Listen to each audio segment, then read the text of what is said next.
Hi sis, gusto mong kumita ng extra pero hindi mo alam kung anong negosyo ang pasok sa'yo.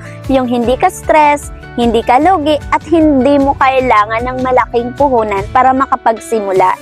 Alam ko yan sis, ang daming businesses options pero lahat parang ang hirap simulan. Paano kung may way na subscription lang ang puhunan mo at online lang siya, pwede mong gawin ito part-time or full-time. After ng work mo, pwede mo siyang gawin. Ito na nga, meron akong nakitang legit way na sobrang pasok sa gusto mo. So, as long as meron kang phone at internet, kayang-kaya mo itong gawin. Kasi kahit busy ka, nasa work ka, mo siyang gawin kasi nga online lang siya. So, napakadali, simple at doable.